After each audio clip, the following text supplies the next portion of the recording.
Whether you have a PS5 or you're going to get a PS5, sometimes it's hard to figure out what games you should get and what ones are fun. So today we're going to go over the top 5 games for PlayStation 5 that you can get into immediately and start playing and really enjoy. This is also not in order of top to bottom, this is just generally a random list order, so we're going to start off with the first one, which is Returnal.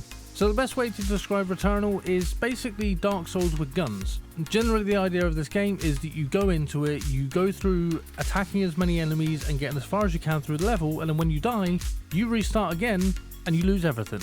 It's a roguelike game, it's really fun to actually play, it has a really compelling and interesting story, and that's what kind of drives this game, and you also get different weapons and things throughout it as well as upgrades, and the idea of it is basically build up as much as you possibly can and get as far as you can by making yourself as powerful as you can, but when you do die, you have to restart from scratch.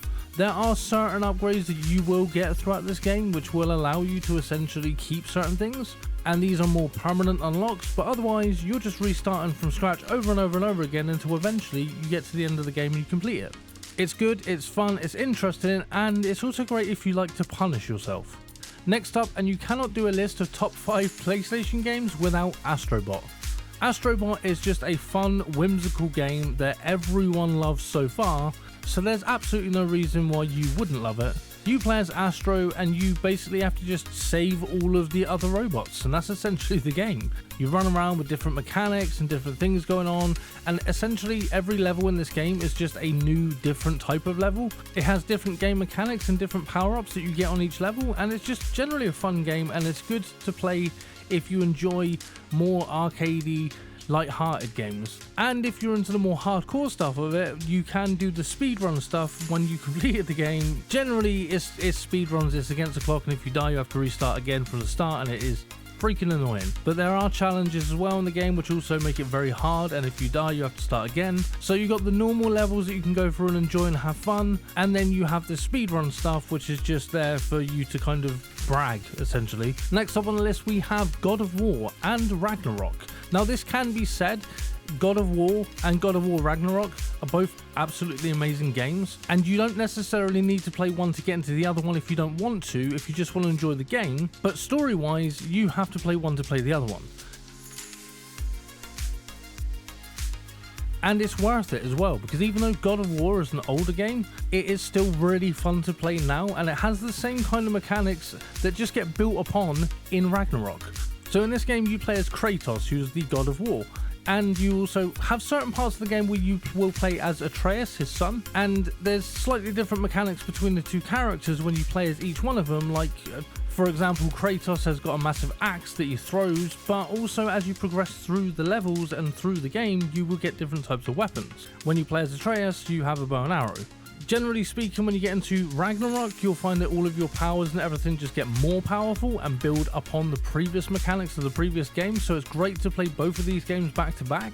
And when you get to the end of Ragnarok, you actually have an extra mode where you can go into Valhalla, and it's kind of like a roguelite sort of game where you will continue going through trying to make progress, and every time you die you start from scratch and have to build up again.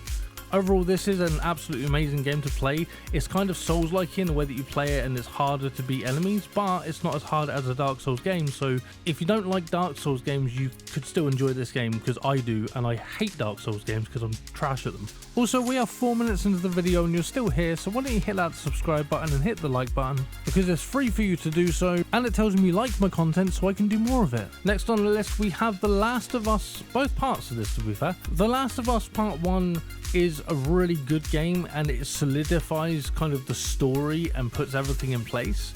The Last of Us Part 2 I still think is a great game, but I do kind of still prefer the first one, and it's mainly on characters more than anything. In the first game you play as Joel, and you're strong and you're powerful and you can beat up enemies with your hands. In the second one, you're primarily playing as Ellie, and she's just not as powerful or strong. It kind of feels like a downgrade on the game mechanics because you can't do as much as you could in the first one, but it still is a really good game, and the story carries it through to the end. I've played both of the games, absolutely love both of them, and the second one does have a, again, roguelite sort of thing where you can go in and try to make progress through levels. Roguelites are just everywhere these days.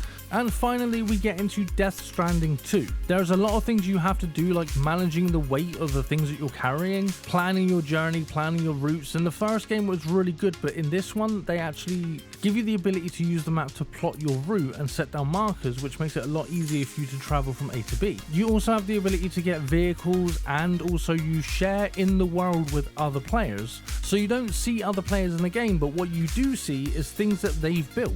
Once you've gone through and you've unlocked a new area, everything that people have built that are connected to your world will show up. And this gives you the ability to not only repair other people's structures or use other people's structures, but it also gives you the ability to essentially work together with other people to build things like bridges and roads. You can also pick up things that other people have dropped and deliver it for them, which actually helps them out.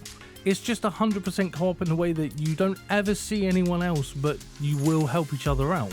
You will leave weapons for people. You will put certain things like equipment into lockers that other people, other players can then take and use. You can create vehicles and then leave those vehicles in the world where other people can then actually use those vehicles. And that's what makes this game absolutely amazing.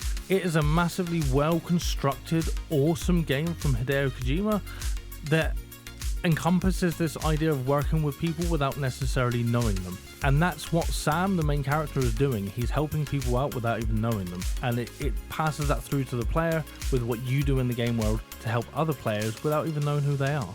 But if you have played any of these games, or you are going to play any of these games based on this list, get down in those comments, let me know what games you've been playing, what games you are going to play, because it's really nice for me to get the feedback so I know that I'm actually helping you to decide what you can play.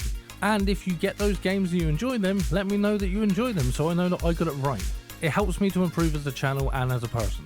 And if you want to keep watching my content, check out this list up here, which is top 5 hacking games. And there are some really good games in that list if you haven't played them. Or if you just generally want to watch list content, check out my playlist over here of all the list content that I've done to date. Other than that, thank you for watching my video. I've been Lycan from Green Lycan Reviews. Keep your mind clear and game beyond the hype.